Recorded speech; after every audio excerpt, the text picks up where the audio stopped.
welcome sa ating Wednesday Word. Napakakawawa ng ating bansa pagka hindi natin pinanalangin sa napakadaming kaguluhan.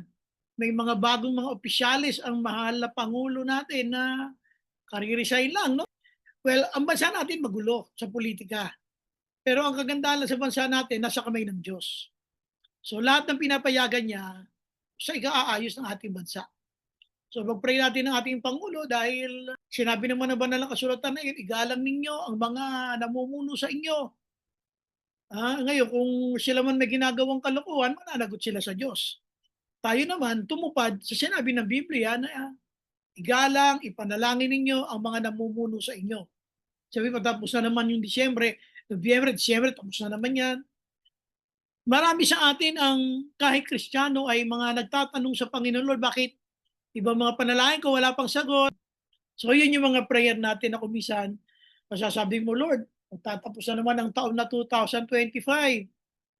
Iba kong prayer, parang wala pa. Well, salamat tayo diyan kasi yung iba diyan, sabi nga nung niya kanina kausap ko, si pastor gano'n, sa ganitong edad ko ngayon pa ako na napasok sa trabaho sa gobyerno pa. Well, thank you sa Panginoon dahil sabi nga niya, si Lord nakikinig sa mga panalangin na amen talaga, amen na amen. Sabi ko nga sa kanya, kahit noon pa, time to upgrade, time to upgrade. Hindi tayo habang panahon ganyan. Okay, at minsan mapinatunayan ni Lord. Ngayon, ang gusto ko lang i-discuss sa inyo ay ang pakikinig ay napaka-importante. Dahil kung hindi ka makikinig, ay talagang mahihirapan tayo sa buhay na ito. Bigyan ko kayo ng halimbawa. Alam niyo, ang tatay ko ay mayroong piggery.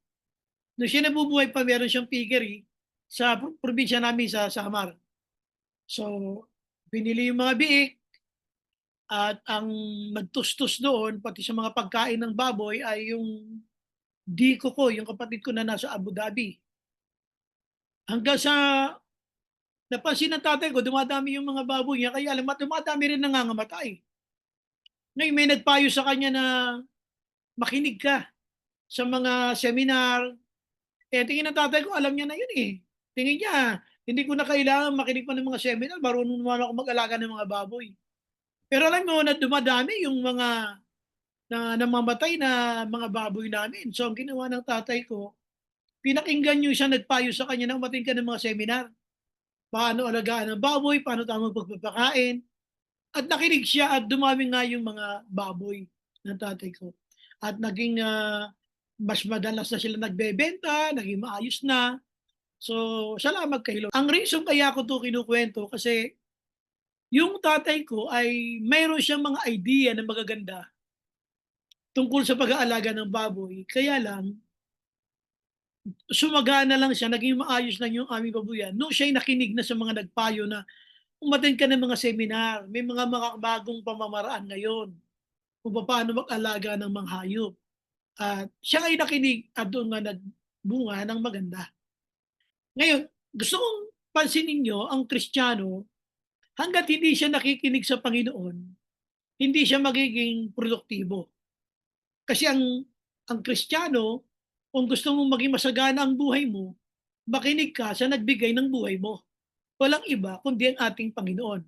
Uulitin ko ha, kung gusto mong maging masagana ang buhay mo, makinig ka sa nagbigay ng buhay mo. At walang iba kundi ang ating Panginoon. So ngayong gabi, ang ating pag-uusapan ay turning sensitivity to productivity.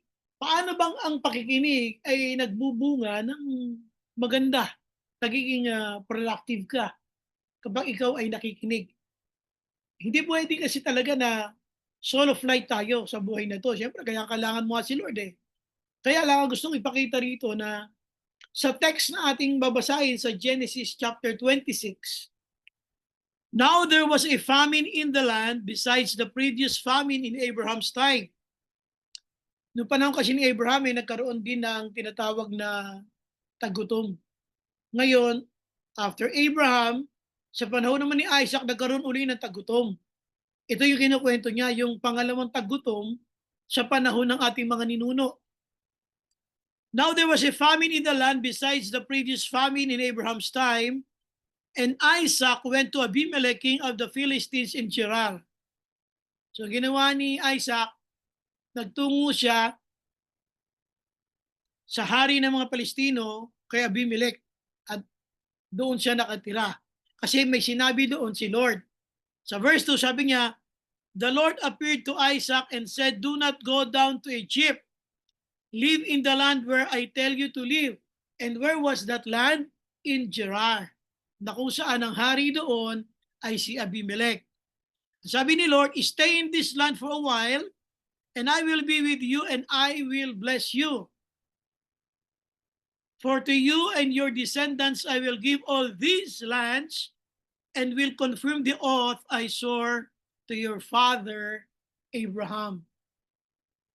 Sabi niya, "I will make your descendants as numerous as the stars in the sky, and I will give them all these lands, and through your offspring, all nations on earth will be blessed. Because Abraham obeyed me and did everything I required of him, keeping my commands, my decrees, and my instructions."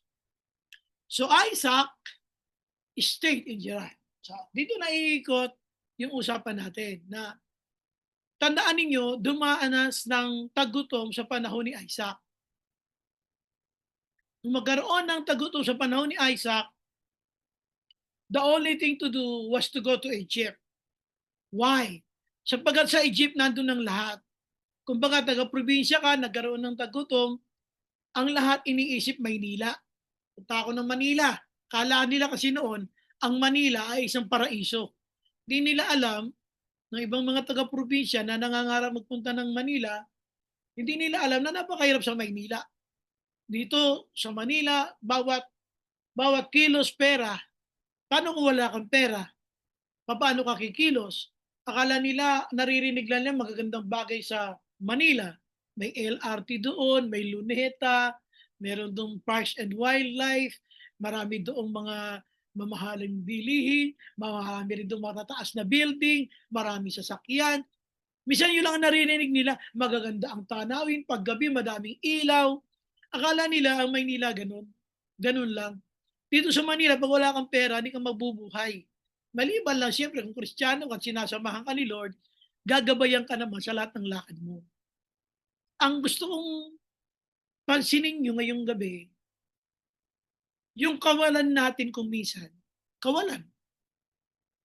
Kapag hindi ka pa natutong nakinig sa Diyos, ay lalo kang mawawalan. Ulitin ko ha, yung panahon ng ating kawalan at hindi ka pa nakinig sa Diyos, patuloy kang mawawalan.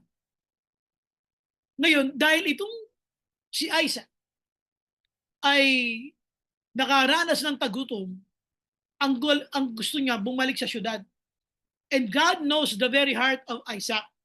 Alam ko iniisip mo, gusto mo pumunta sa lugar na maraming lahat ng bagay. Ito na nga yung sa Egypt. Pero sabi niya, wag kang babalik sa Egypt. Na kung saan nandoon ang lahat, pati mga tukso nandoon. Stay in Gerar. So, dito nakinig siya. At ang kwento ng Bible, pinagpala siya. Yun ay bunga ng pakikinig. Kaya uulitin ko ngayong gabi bago tayo mag-umpisa, kung wala kang bakalag makinig sa Diyos, ang mensaheng ito ay hindi para sa iyo.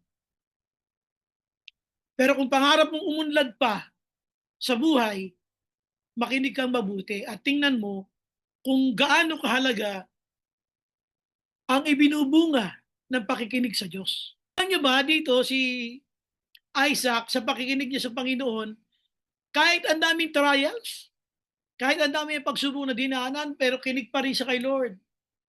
Ang naging resulta, dumami ang kanyang mga hayop, pinagpala siya ng Panginoon, dahil yun din naman ang pangako ni Lord, kasi nga, sabi ni Lord, huwag kang alis dyan, dyan ka lang. At sasabihin ko sa iyo, kailan ka alis dyan. So, Isaac stayed in Gerar. Ang ganda nun. So, kumusta ka? Kapag ka ba ikaw ay naiipit sa sitwasyon, kulang tayo ng pambayad sa anumang mga bayarin, pagka tayo ay pupunta na sa kakapusan, Sino naiisip mo? Naiisip mo rin bang mag-ibang bayan? Katulad nitong si Isaac. Naisip niya ang Gerar eh. Naisip ni Lord ang Gerar, sorry, para sa kanya. Pero siya nasa isip niya, Egypt. Sa Egypt kasi, sabi ko nga, para siyang Maynila. Kung ikaw'y taga-probinsya, yung iba nga, gumagawa ng paraan para makaluwas ng Manila. Akala nila okay na okay ang Manila. Pero alam niyo, ang Manila ay para itong isang sumpa kapag ka ikaw ay kinapos dito at wala kang ikabubuhay, mararanasan mo ang manlimos. Mararanasan mo ang manghingi sa mga taong hindi mo kakilala. At dito mararanasan sa Maynila, yung mga ugaling hindi mo akalaing magagawa mo. Yung ang alam mo, ikaw ay mabait, ikaw ay mahinhin, ikaw ay maginoo. Pagka ang pamilya mo na ang kinakapos, matututo kang magpakakapal ng iyong muka sa paglapit sa ibang tao para lamang mabuhay sila.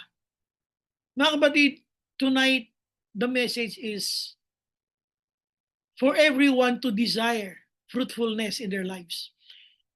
Ang mensaheng ito ay gusto kong magresulta na hangarin natin ang masaganang buhay na hindi ito pinangako ng Diyos para lamang sa mga namatay na.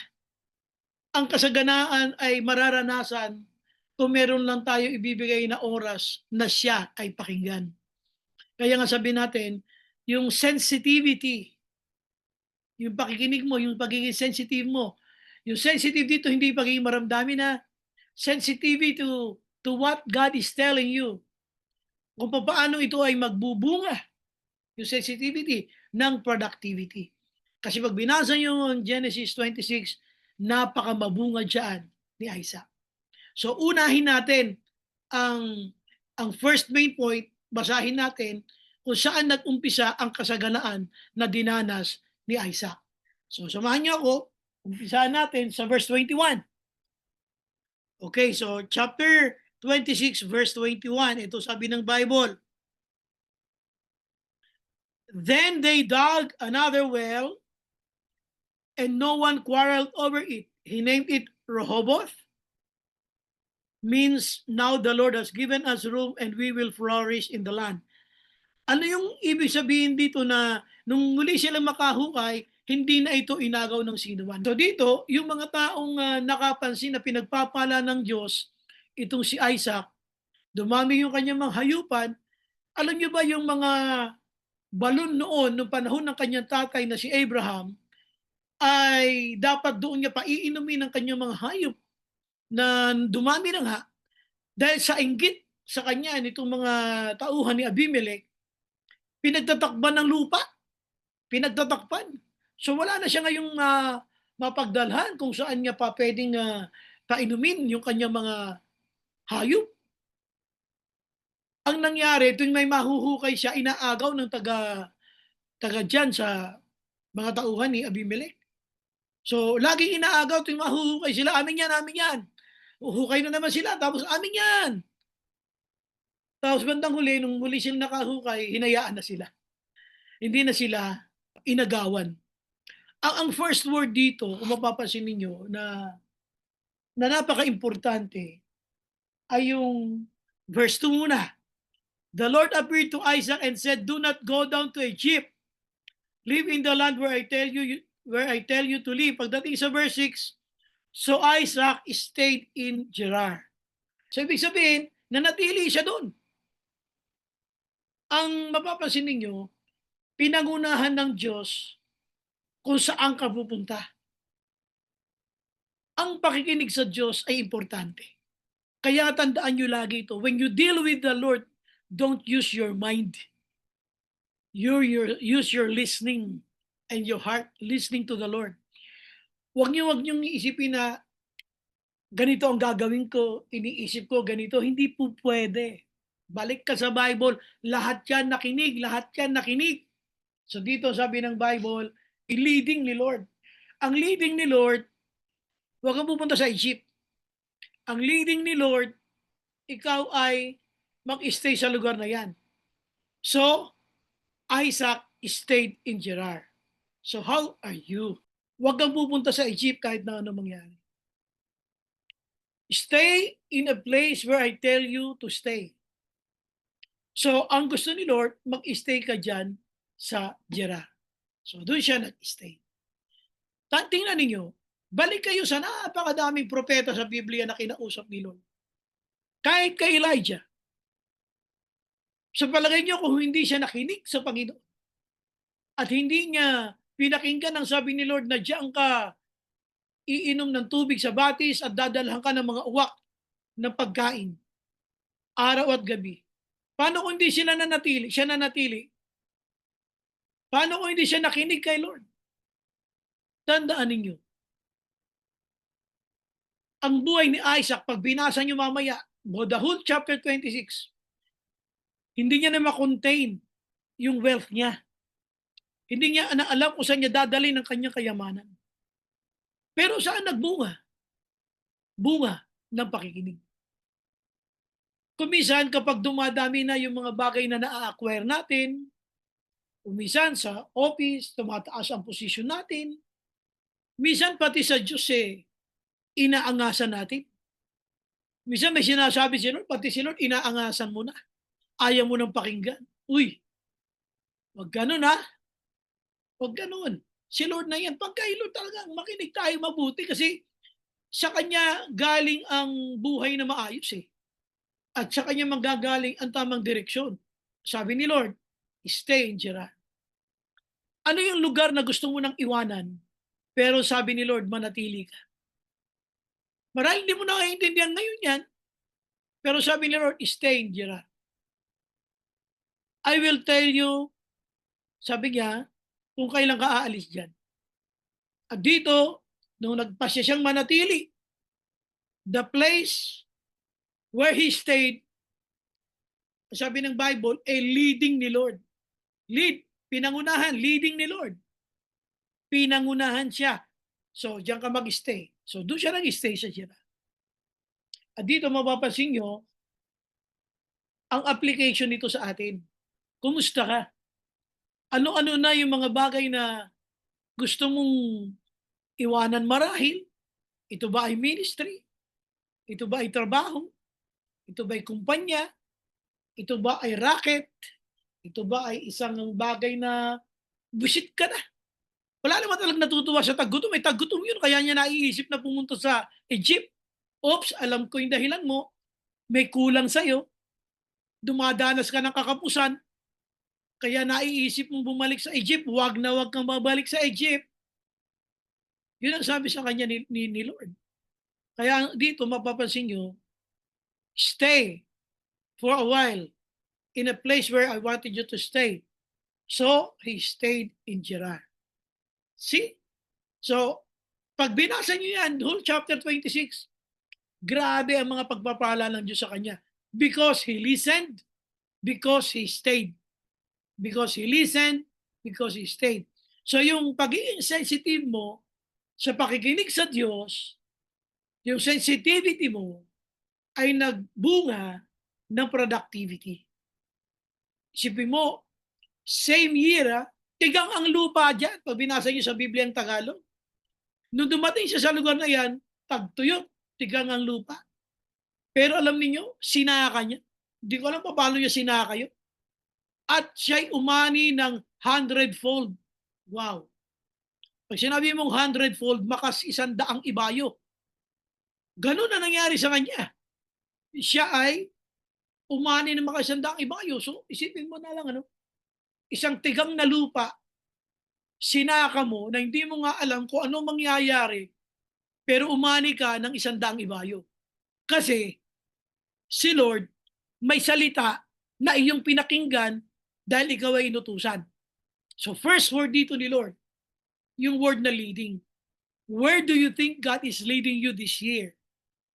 Patapos na ang December, or maybe next year, ay 2026, God willing, hindi pa mag-rapture. Where do you think God is leading you? Huwag kang didiskarte mag-isa. Pakinggan mo ang Diyos. Kasi kung ito may kinalaman sa kabuhayan mo, tandaan mo, napaka-importante ng pakikinig mo dahil siya ang nagbibigay ng kabuhayan mo. Kaya makinig tayo. Dito, alis na.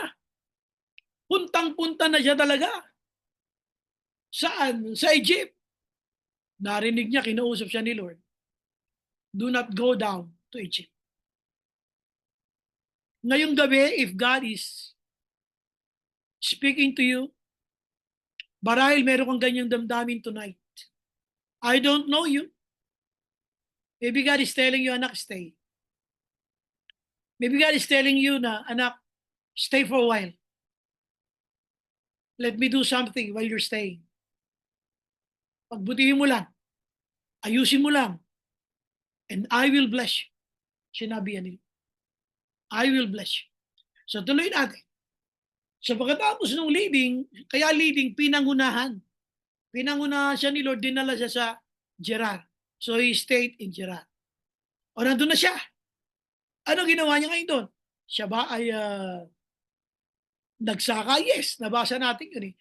Ngayon, yung pangalawa na gusto kong mapansin ninyo, na nung nandoon na siya, yung mga tauhan ni Abimelech, talagang, pardon my word sinasalbahe siya. Pardon my word, winawalang hiya siya. Naiingit sa kanya kasi nga, yung mga hayop pa niya dumadami na. So naghahanap na siya ng lugar kung saan niya ito dadali, kinainggitan siya.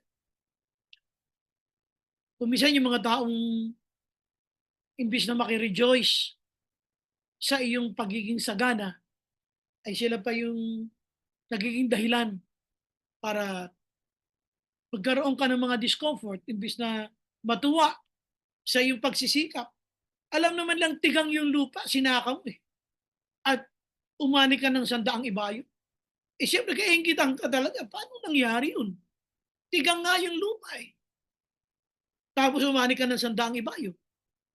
Kaya si Lord kinausap siya nung ang dami na niyang nararanasan mga pambubuli dito sa mga tauhan ni Abimelech. Samahan niyo ako sa verse 24. That night, ng gabing iyon, that night the Lord appeared to him and said, I am the God of your father Abraham. Do not be afraid, for I am with you. Bakit sinabi yun? Kasi nga, nabubuisit na siya doon sa mga tauhan ni Abimelech na sa sobrang inggit, ginugulo siya.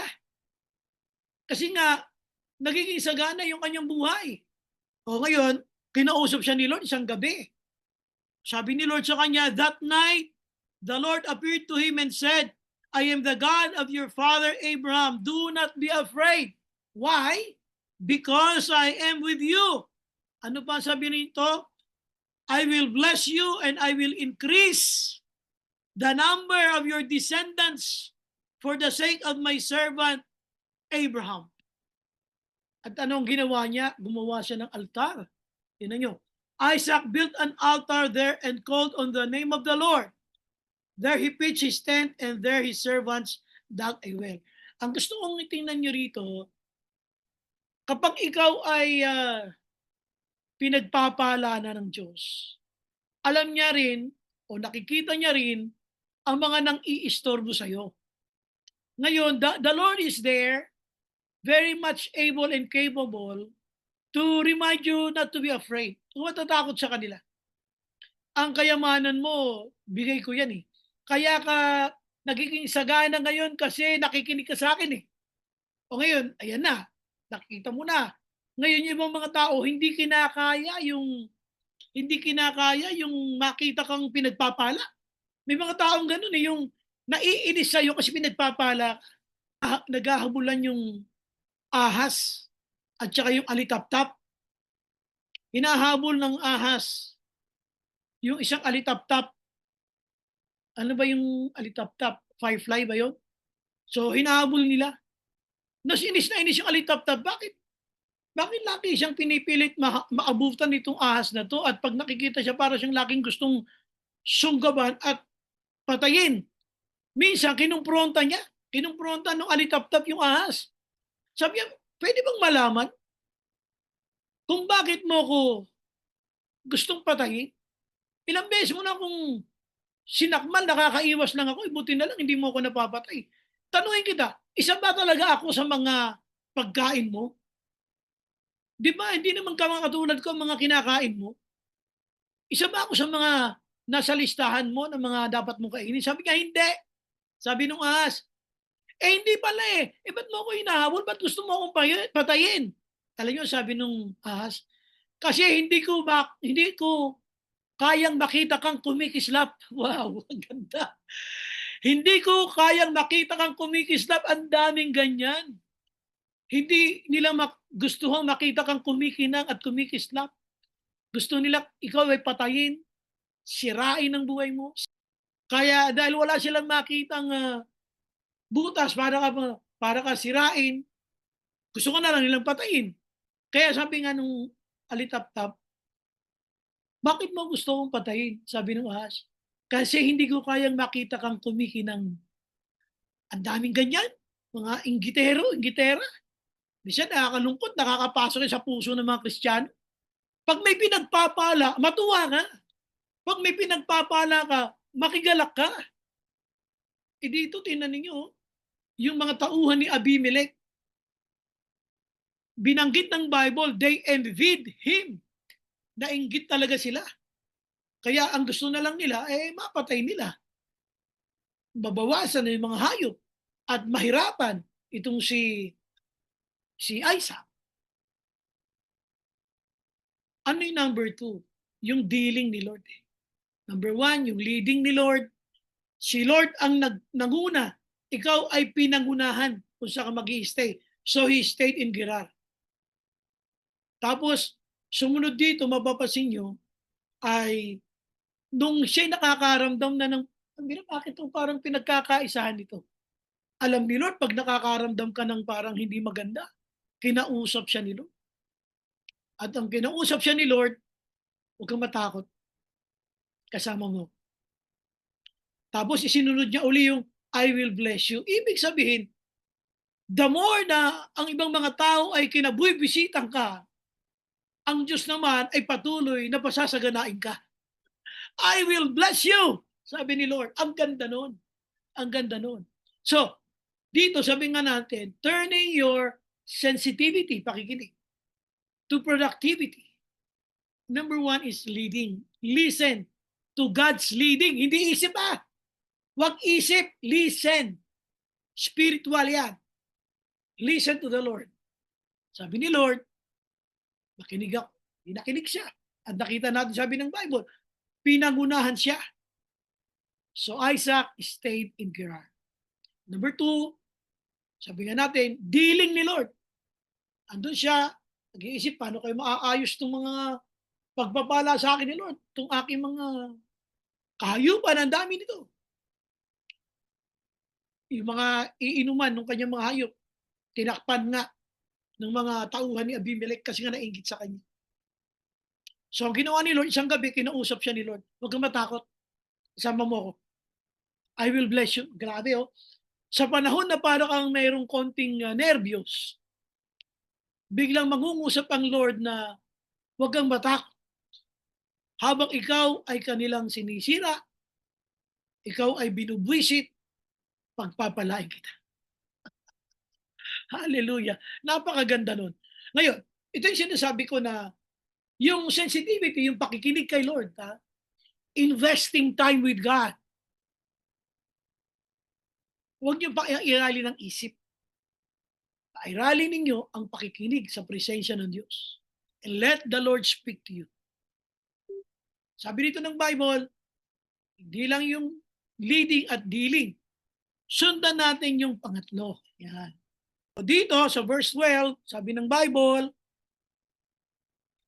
Isaac planted crops in that land, and the same year reaped 100-fold. Because the Lord blessed him. Sinasabi ko sa inyo kanina na yung lugar tigang, sinaka niya, and the Lord blessed him 100-fold. At sino ang hindi maiinis? Parang may paborito Tigang na tigang, sinaka mo, tapos umani ka ng 100 ibayo. Tigang nga yung lupa, paano yun, di ba? Kung kayo po ay dating isang magsasaka, maiintindihan niyo ako. Pero dito sabi ng Bible, basahin natin yung verse 13. The man, tingnan nyo ang sinasabing man, Si Isaac, the man became rich. O, see? Sumagana ang buhay. Dahil nakinig, hindi nag-isip ha. Hindi pwedeng puro isip ang ginagamit. Listen to God's instructions kahit mainip ka pa. Kahit makatulugan mo pa yan. Listen to the Lord. Makinig tayong mabuti. So sabi dito ng verse 13, the man became rich and his wealth continued to grow until he became very wealthy. O nakita nyo na, sobrang kasaganaan yun. He became very wealthy. Tapos sabi ng Bible, he had so many flocks and herds and servants that the Philistines envied him. Dumami ang kanyang mga alipin hanggang sa dumating ang panahon na nainggit na ang mga Palestino sa kanya. So verse 15, so all the wells that his father's servants had dug, ibig sabihin yung mga balon na hinukay ng kanyang ama noon na si Abraham, abang ginawa nitong mga taong nainggit sa kanya, ipinagtatakpan nga ng lupa. Basahin natin. So all the wells that his father's servants had dug in the time of his father Abraham, the Philistine stopped up, filling them with earth, tinakpan ng lupa.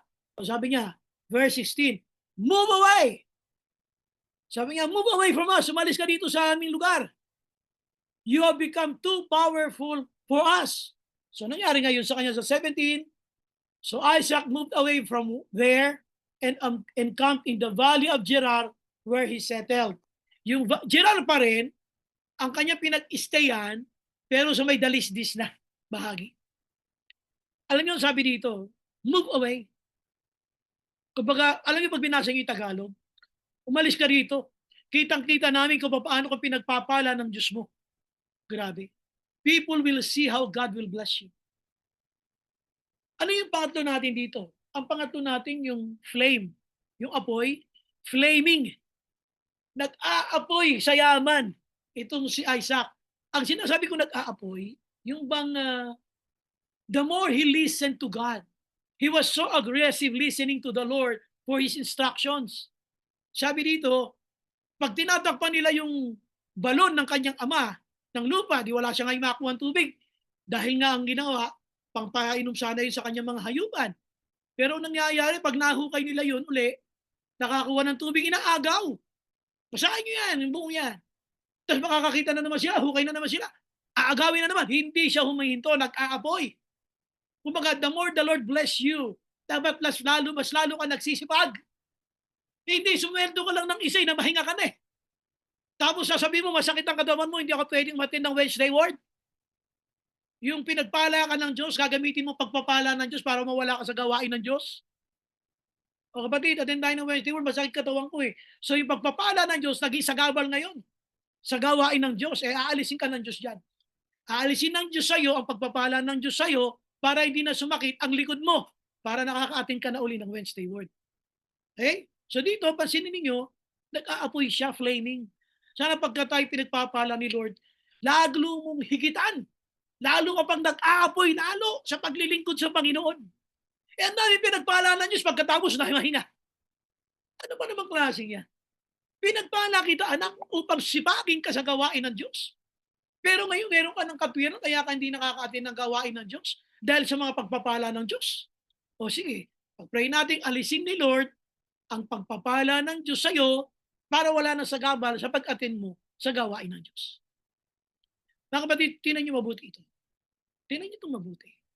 Flaming, nag-aapoy. Nag-aapoy, isipin mo, nakahukay kami ng balon. Inagaw niyo, sige, yun na yan. Hindi siya huminto. Hukay uli.